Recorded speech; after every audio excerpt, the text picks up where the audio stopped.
Disney's Disneyland. When you wish upon a star, makes no difference who you are. Each week as you enter this timeless land, one of these many worlds will open to you. Tomorrowland, promise of things to come. Fantasyland, the happiest kingdom of them all. Frontierland, tall tales and true from the legendary past. Adventureland, the wonder world of nature's own realm. Presenting this week from Adventureland, behind the cameras in Lapland and the Alaskan Eskimo. And now, your host, Walt Disney. Nearly 80% of the world's land areas lie between the frigid zones of our globe here through this middle band. And over 99% of the world's population lives here. Seems like it should be 100%. Why anyone would choose a harsh and rugged life at the northern extremities of our globe is hard to understand. Yet many people do. And on this program, we're going to meet some of them. First, we're going behind the cameras for an adventure in Lapland. Then a story from the other side of the lens with the Alaskan Eskimo. Here now to tell you more about these adventures is your narrator, Winston Hibbler. Since Lapland is a story of how a people have adapted themselves to a place, it's interesting to note that this is perhaps the one common denominator of all our People and Places films. For instance, Siam, or Thailand, is a place of unusually heavy rainfall, which has created large areas of floodlands. Not only do the people take this condition as a matter of course, they actually use the floodwaters to their advantage. The people of Siam have built a way of life about their floodlands and the many rivers and canals that drain them.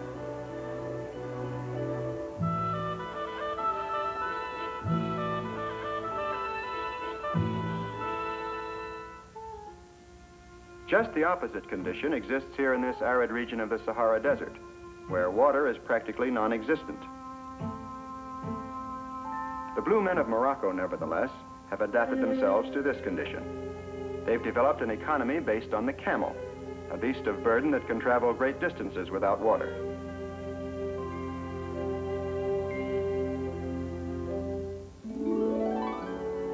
Switzerland is a place of rugged and precipitous mountains. The people here learned that these mountains were not only a protective bulwark to their security and independence, but they've also learned how to adapt their agriculture to fit their rugged terrain.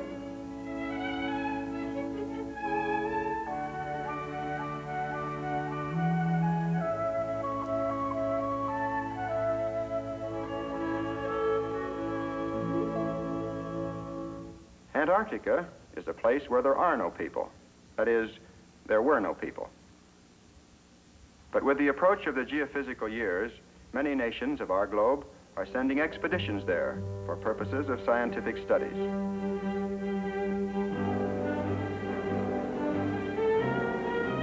Our own United States Navy Task Force 43 is establishing bases in the Antarctic at the present time. An adventuresome group of men is actually learning to exist in a degree of cold never before endured. With present-day technical knowledge at their beck and call, plus the equipment and engineering skill of the Seabees, an all-year settlement is in construction. Man has conquered the planet's last stronghold. Again, it's the story of a people adapting themselves to a place.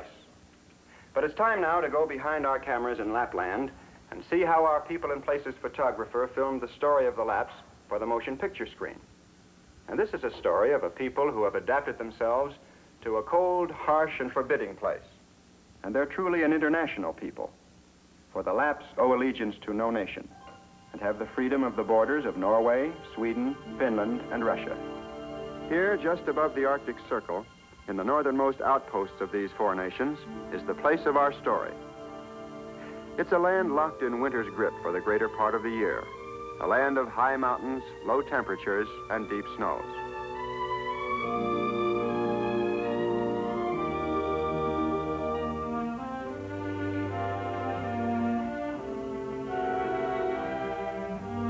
In these forested lowlands, immense herds of reindeer have spent the winter. Early in May, the ancient and uncontrollable urge to migrate beckons the herds north to the summer pastures.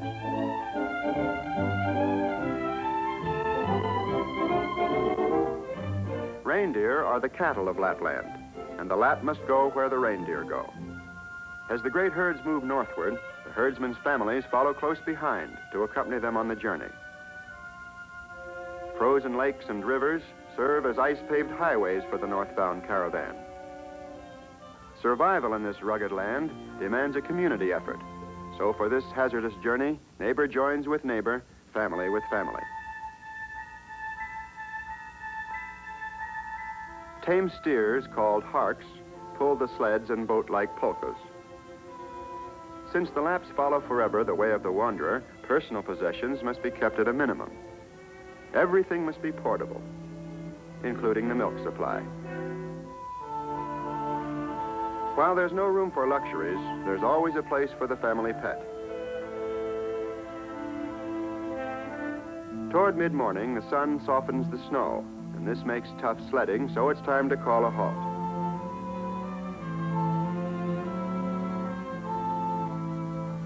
In order to film the life of these Arctic nomads, it was necessary for our photographer to become something of a nomad himself.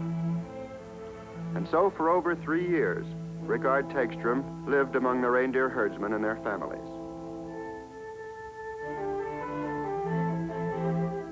The story of these hardy Norsemen and how they adapt their lives to follow the deer is the theme and substance of our color motion picture, Lapland. Since the Laps are a people literally herded by their cattle, most of their life is spent on the trail. So they've become expert at outdoor living.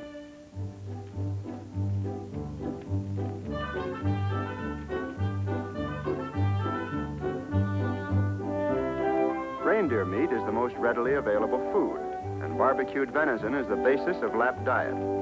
It furnishes the nourishment so essential to this rugged life.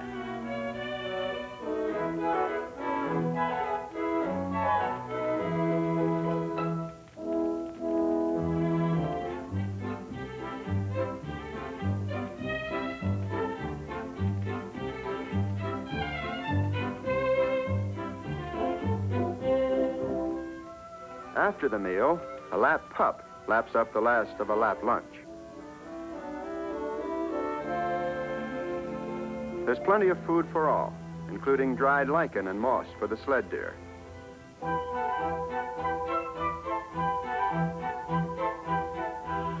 The enforced stop gives the herdsman time for a pipe and a breather. It's also a chance to talk over the day's march and to speculate on the journey ahead.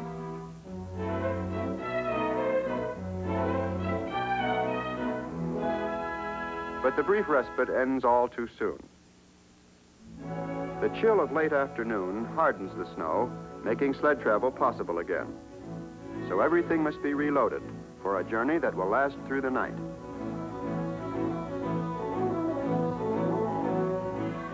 There's some difference of opinion, however, as to the joy of an all-night sleigh ride. But with objections overruled, the caravan moves on.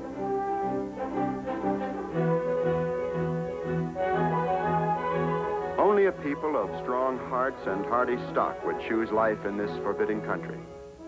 But there are compensations in the grandeur of the land and the inspiration of the lofty mountains. Distant Mount Aka is the goal of the deer. High on its shoulders, the cows will drop their calves. To await the calving, spring camp will be established in the warmer valleys below.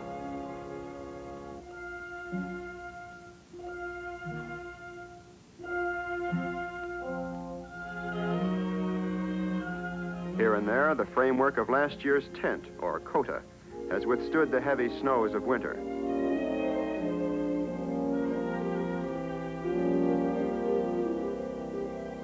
With nature's materials at hand, any stopping place soon becomes home to the Lap.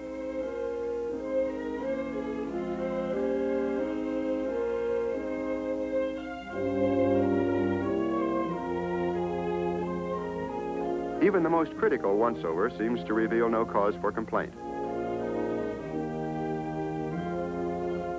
The rest of the camp is quickly organized. Sides of reindeer ribs are hung high out of reach of marauding animals.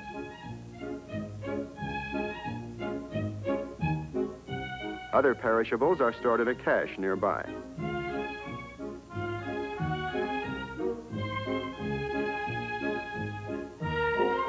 In no time at all, the camp is complete.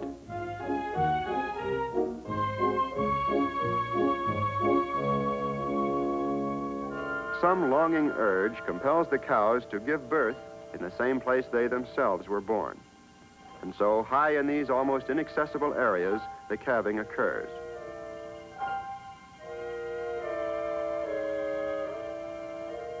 To reach the site, cameras and equipment had to be pulled by manpower.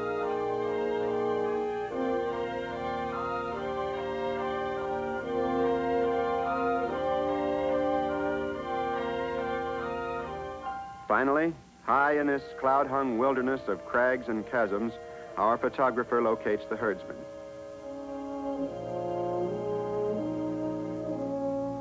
The Lap's entire economy is based on the welfare of the herd, so a close watch must be kept against attack by wolves and wolverines, for the newborn calves are easy prey to predators.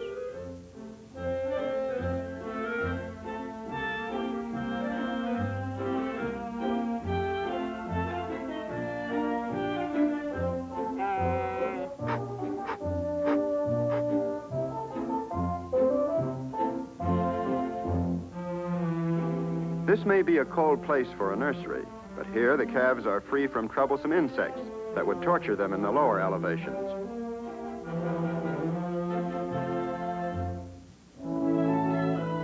Reindeer entered the world conditioned to cold, and their first few days are spent developing strength and stamina. Fast, fleet hoofs are essential in keeping pace with the herd.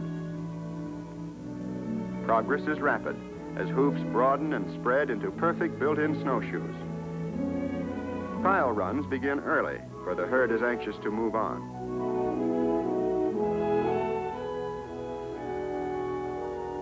Now and then, of course, the basic training must allow for necessary interruptions.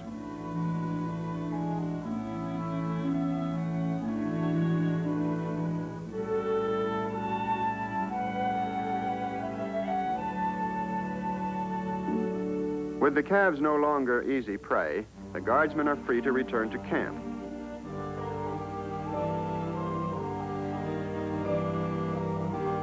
It's a welcome opportunity to lay down their burdens and a chance to rejoin their families.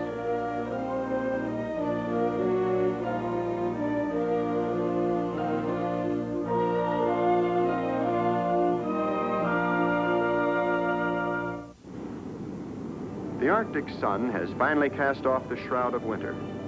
The thaw turns icebound chasms into full-flowing rivers and cataracts of grandeur.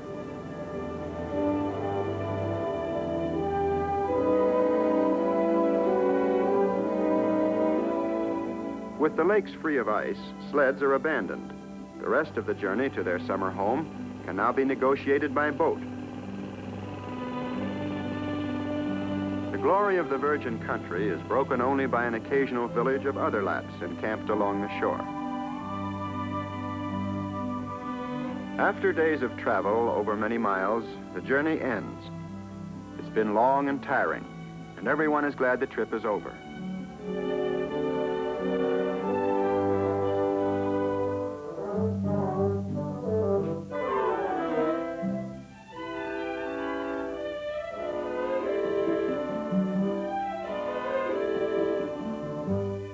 Here at the summer home site, life will be less rugged. Most of the families have erected sod houses in seasons past.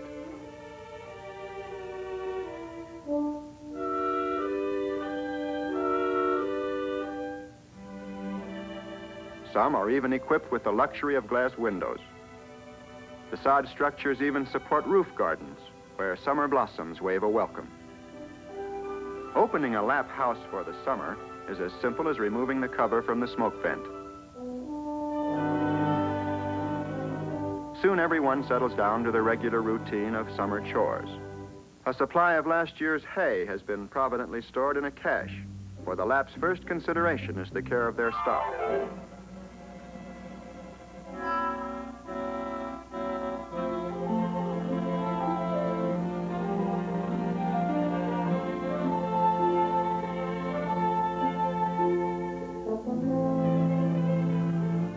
here a close affection has developed between people and animals, for the bounty each gives the other.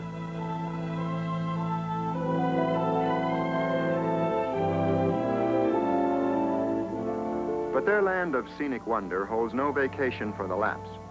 Countless tasks must be performed. To cope with the conditions under which he lives, the Lapp has developed many ingenious methods. To repair sleds or polkas, many of the materials are homegrown, including the nails.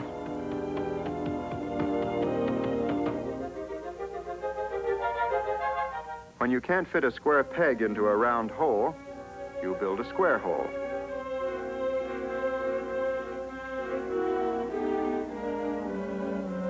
When swelled by moisture, the wooden pegs will hold as securely as steel bolts. And better still, they won't rust.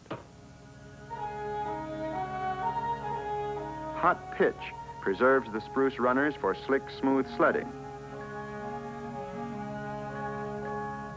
Supplies of fish will be seined from the lake, so nets must be kept in perfect condition. Those who aren't busy doing are busy watching, the young learning from the more experienced. Like children everywhere, some learn by experimenting. Now let's see, 40mm lens focused on infinity.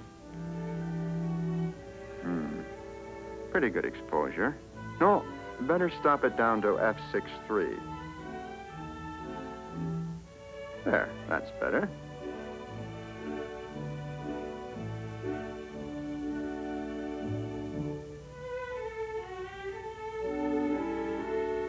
Hand-carved bone hondos will be needed for lariat loops in lassoing deer at the fall roundup.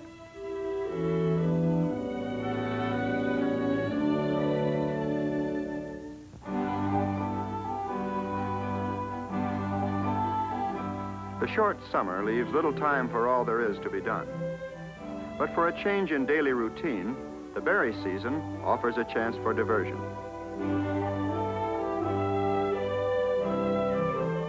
The shrub-covered slopes of the high meadows afford just the proper growing conditions. A plentiful crop of sweet and tasty cloudberries makes the hike well worthwhile. While all manner of vessels are used, the Lapp can adapt nature's materials to serve almost any need. A basket can be fashioned from birch bark in a matter of seconds. Seems like an even trade. One berry for one berry basket.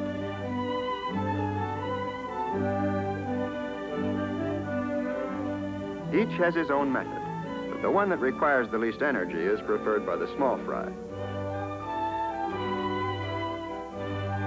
Of course, there are always some who prefer their berries already picked. When baskets and buckets are bulging with berries, it's time for lunch. In Lapland, as elsewhere, when boys and girls get together, warm romance is in the air, even in cold air. But they were completely at ease in the presence of the camera, and a close friendship developed between our photographer and the Lapps.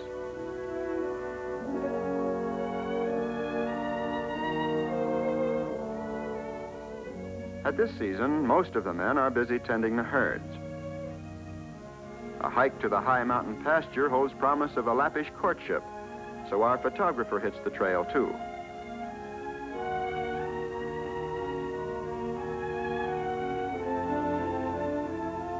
But it looks as though the girls have just gone along for the hike.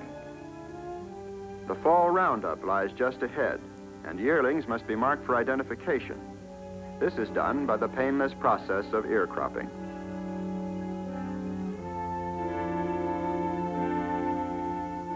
To be spurned for a reindeer is no light matter, but the girls know that this is a busy time.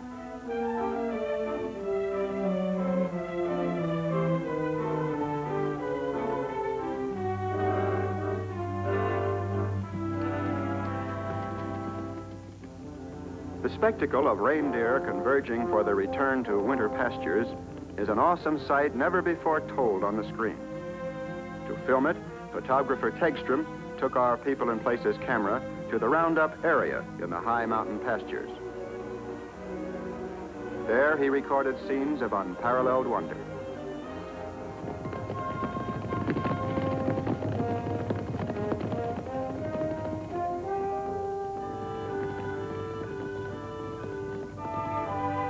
times, the camera caught them virtually on the brink of stampede.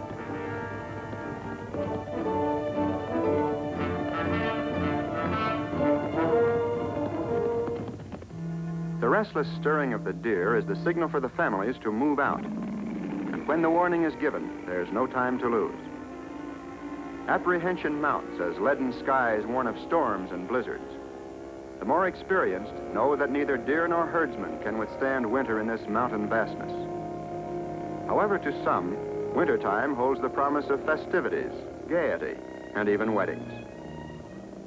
But there are still crucial moments. On the return, a Judas deer lures the herd into swimming icy waters.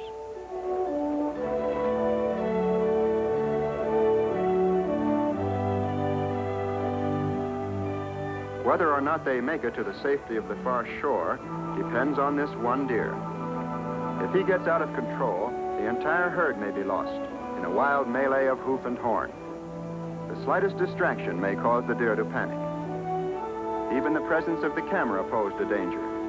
But Tegstrom had earned the confidence of the herdsman, and the photography was allowed to proceed. The final outcome of the crossing is fully told in color in our CinemaScope theatrical production, Lapland.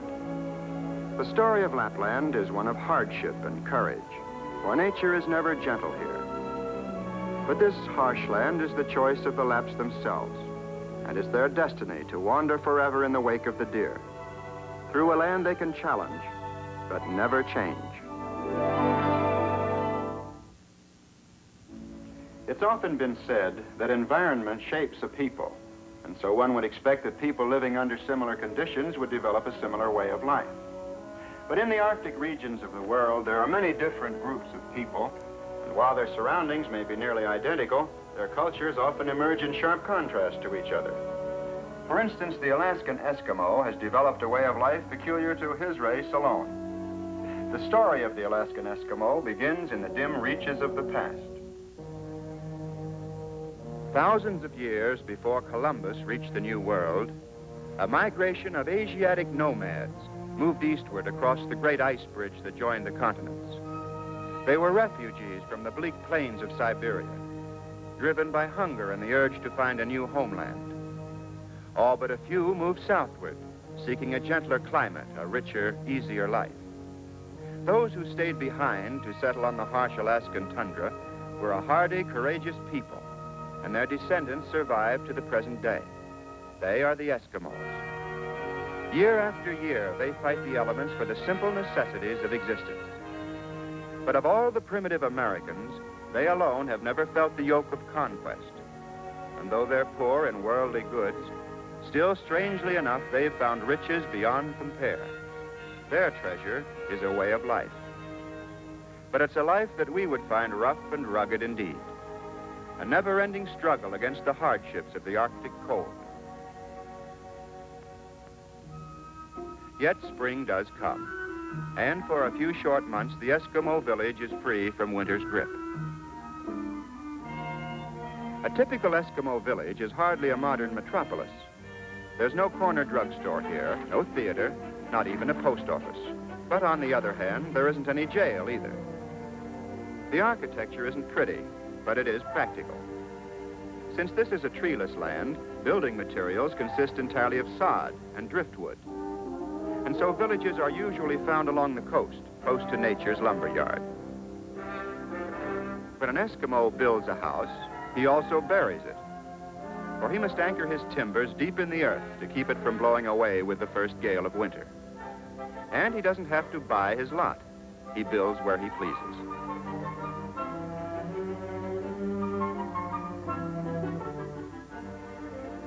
He uses no plans, but builds almost by instinct. For Eskimo methods and customs never change. They've been passed down from father to son through countless generations. A good thick layer of earth, firmly packed, and the house is finished. Here it is, home sweet home, complete with northern exposure. Every moment of the short summer season must be used to prepare for the long winter months ahead. Each day is carefully planned, and the building of a whaleboat is a matter of first importance. Eskimos are fine craftsmen. Working with only the crudest of hand tools, they get remarkable results.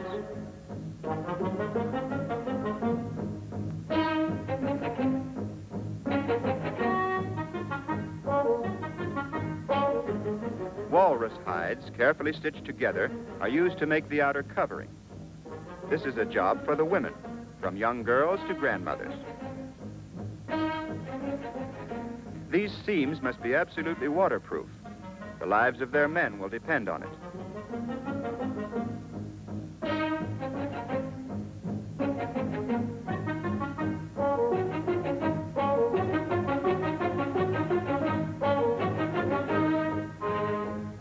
Next, the men take over again and lash the covering to the boat frame with rawhide thongs.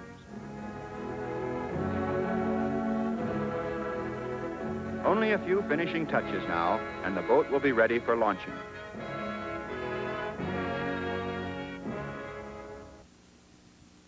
For the children, summertime is mostly playtime. The boys go in for rough, rugged sports, the kind that builds strong bones and muscles tough as rawhide.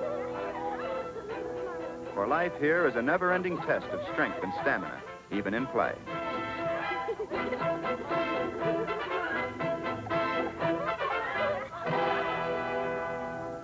The games of the girls are more restrained. They amuse themselves by telling folk tales, which they illustrate on the smooth mud of the beach.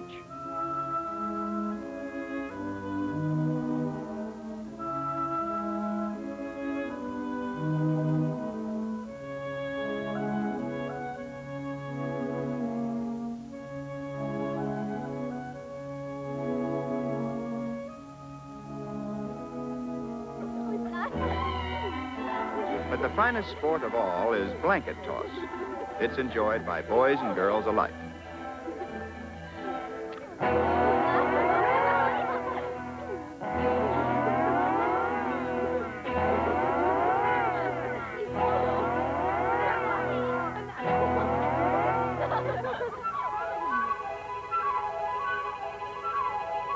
Perhaps the best hunter in the village is Koganak. There must be only one shot for one bird. Ammunition is precious, and a miss can mean an empty stomach.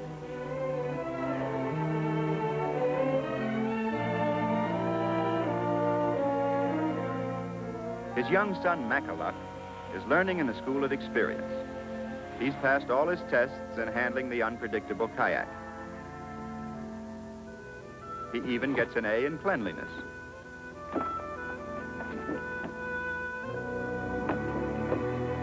As his schooling progresses, he learns the use of weapons, both ancient and modern. Indeed, there are many things a father must teach his son.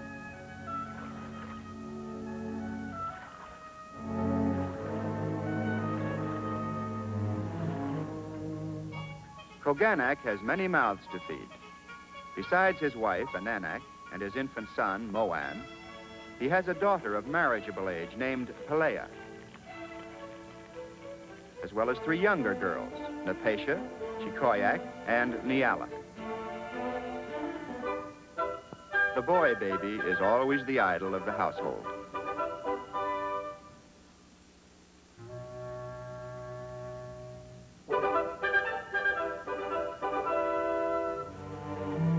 Sometimes the gathering of winter stores has all the excitement of a treasure hunt.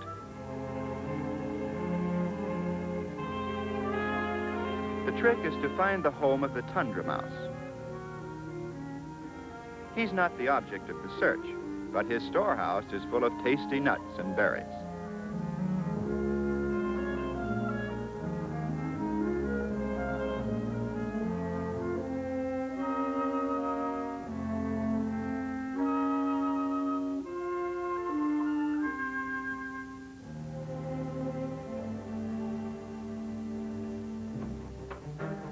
At the trading post, Koganak the hunter goes shopping for the few items he can't produce for himself. Up here, prime furs are the substitute for dollars.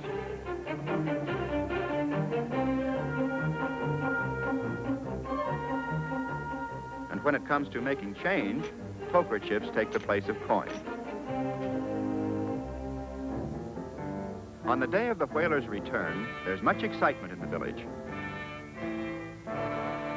Everybody lends a hand, for after all, it's everybody's whale. Although the white whale is a relatively small species, still this one weighs about a ton, and that's enough to give every family a good portion.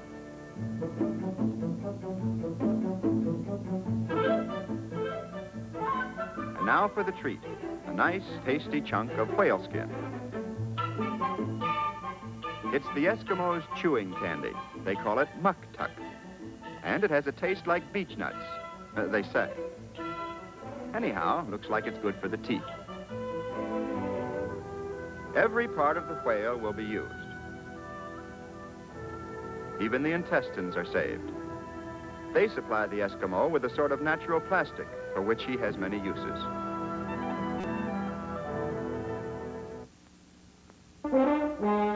All through the village, winter stores are piling up.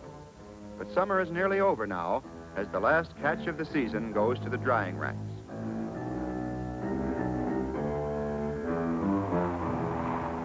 The frosty breath of the Arctic sends a foreboding of what's to come. The dogs sense the change. They know that the days ahead will be filled with hardship for dog and master alike.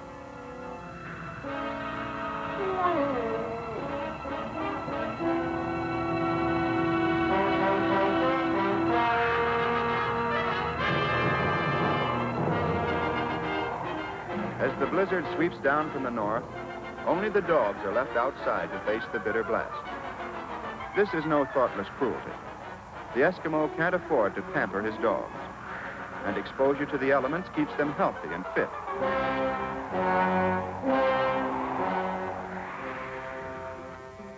And now, Koganek and his family settle themselves for a long winter underground. There'll be few idle hours. Still, there's always time to relax with a good book.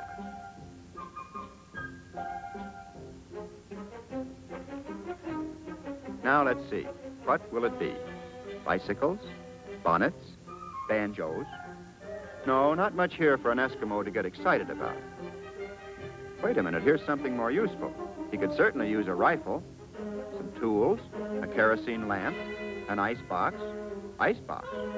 Why, these people have the world's finest deep freeze right in their own living room. Raiding the icebox is an old family custom, for an Eskimo's appetite isn't regulated by the clock. When you're hungry, you eat.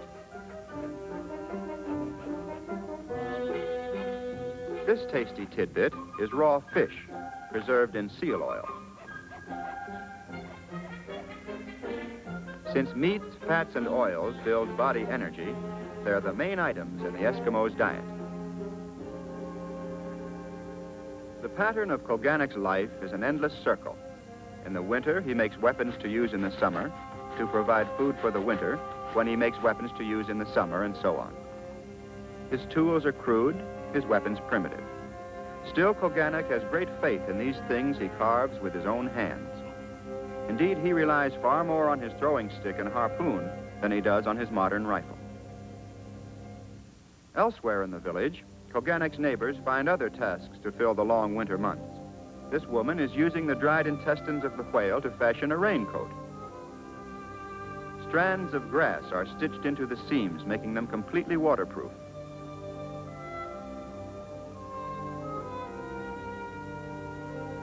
The men in the village are masters of all trades. Broken dishes are no problem here, for a bowl carved from driftwood is almost bound to wear well. This man takes time out to indulge in his favorite hobby, ivory carving.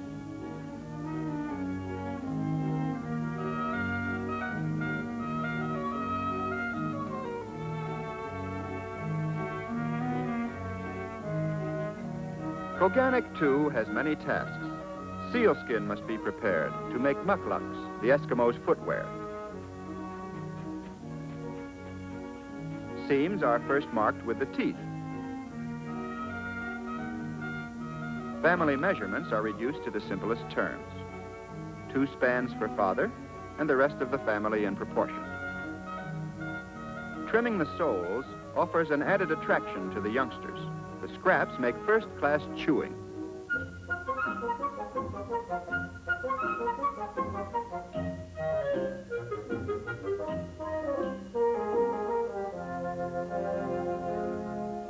Talea, the eldest daughter, takes a special interest in her boots, for she's soon to be married, and these will be added to her hope chest.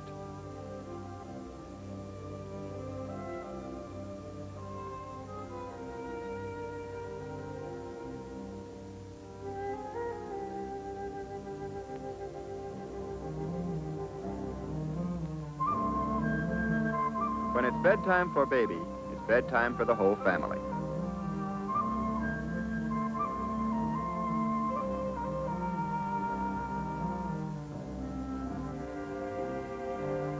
Lights out, and so to sleep.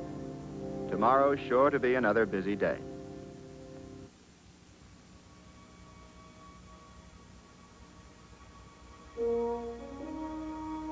Something always hoped for but seldom received is a break in the weather.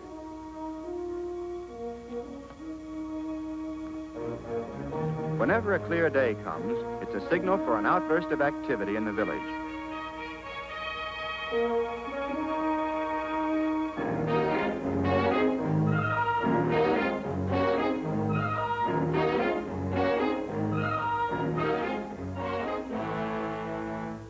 There's no telling how long this break will last.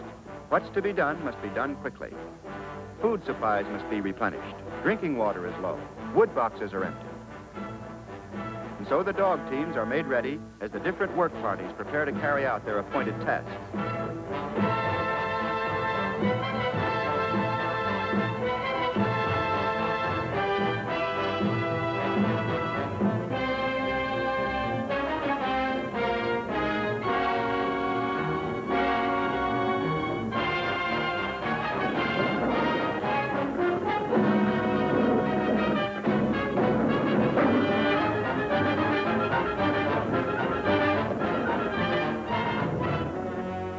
But at last, peace is restored, and the first team starts off across the snowfield.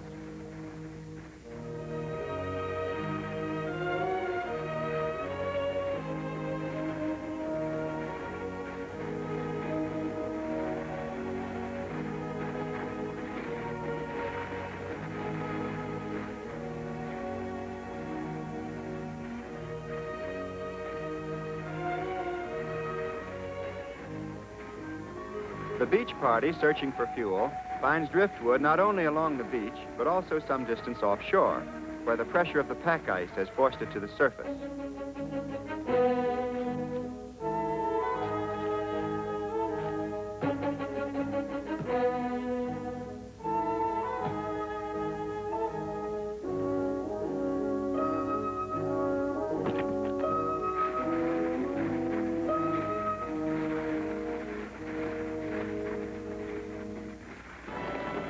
Reindeer are the Eskimos' cattle. Far inland, the village herd has just been located.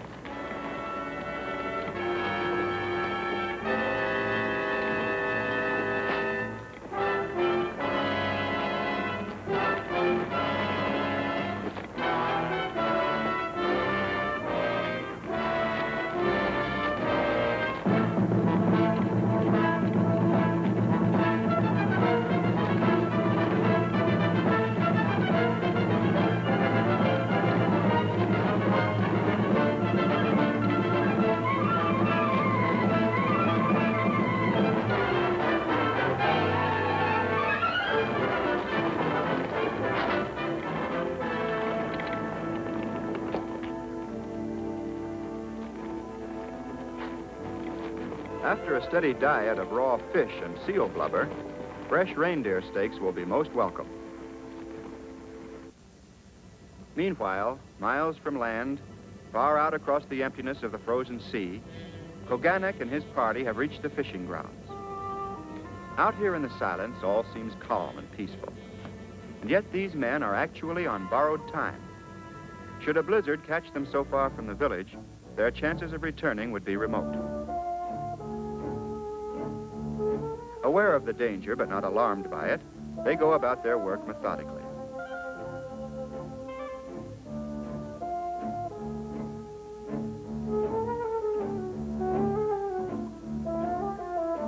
These are needlefish, a great delicacy. They're eaten as is, spines and all.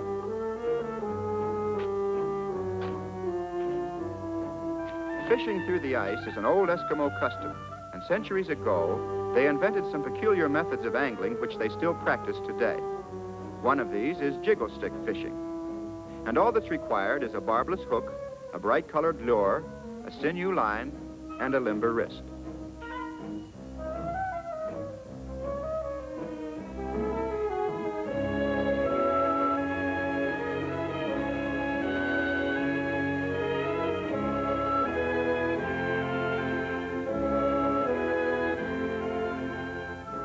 On fishing expeditions like this, the puppies always tag along. Actually, it's part of their training for the hardships of the trail. But to the pups, it's better than a picnic. After all, there's no telling what a fellow might pick up if he's on his toes.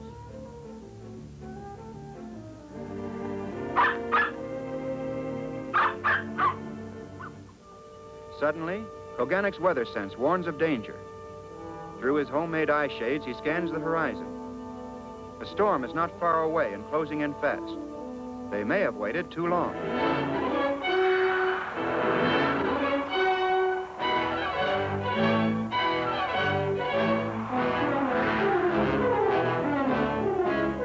But for Koganek, there's still one final chore. From a nearby freshwater pond, he hurriedly gathers large blocks of ice to supply his family with drinking water. As the blizzard closes in, he will be the last man in the village to find the warmth and safety of his underground home.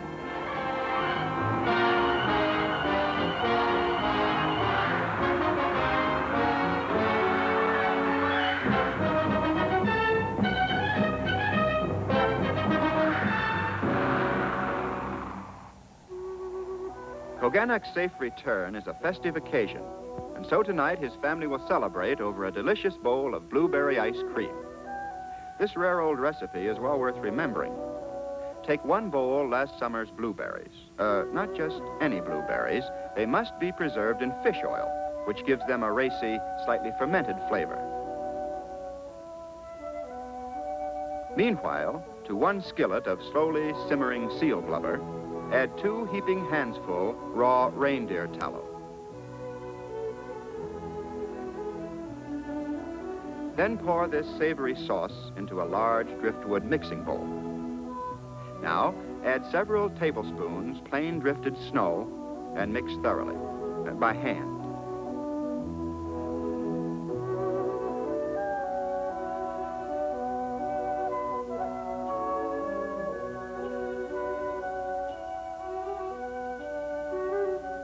After all the ingredients are thoroughly blended, add the blueberries and fold in gently.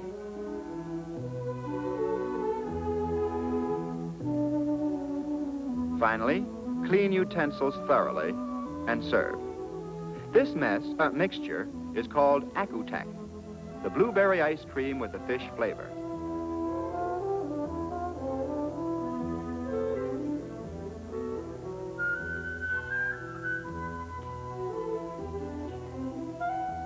It's tangy, tasty, and much appreciated by young and old alike.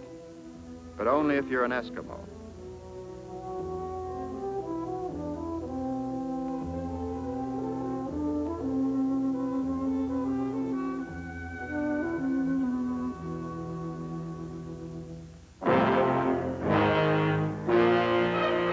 Days pass, and weeks, and still the blizzard howls across the village.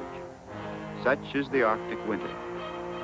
The Eskimos call it Ukiruk Tiluk, the time of waiting. But finally there comes a night when the sky's clear and a frosty moon heralds the coming of spring. For on this night an elaborate ceremony will take place. Of course, everyone will attend, even the baby.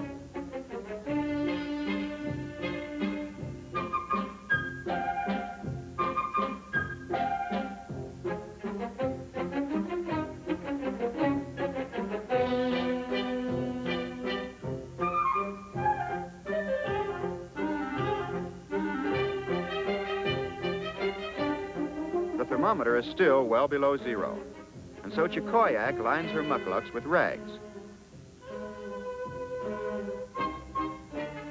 to which Papa adds a generous padding of straw. to Pelea, the festival is just the place to show off her new and fetching spring ensemble. Makaluk waits impatiently as Papa, at the last minute, decides to go full dress. And so he simply turns his everyday clothes inside out to display its gorgeous lining of goose feathers.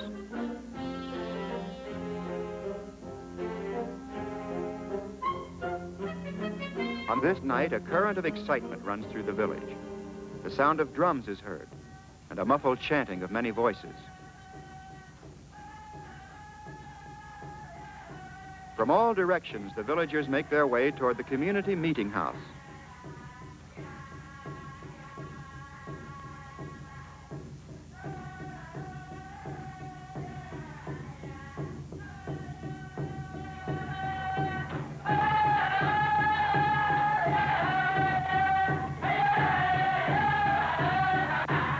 On this night of nights, the villagers thank their gods for the passing of another winter, the coming of another spring.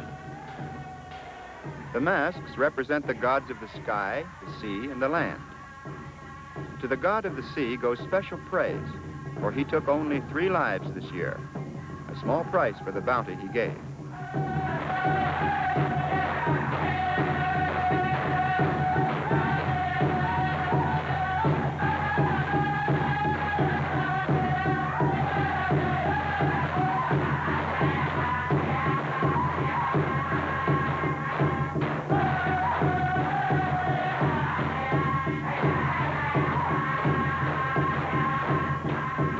These people have no written history. All their tribal lore is preserved in these ceremonies.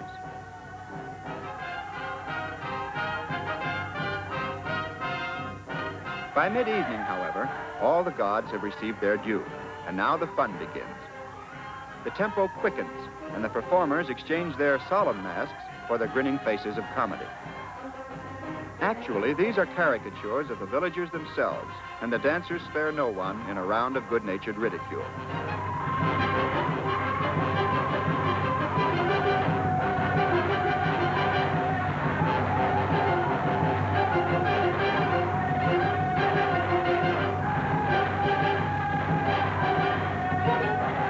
These are a happy people. And although the Eskimo possesses neither gold nor precious stones, nor indeed any worldly goods that anyone else would want, he does find treasure beyond price. He finds peace and happiness and contentment.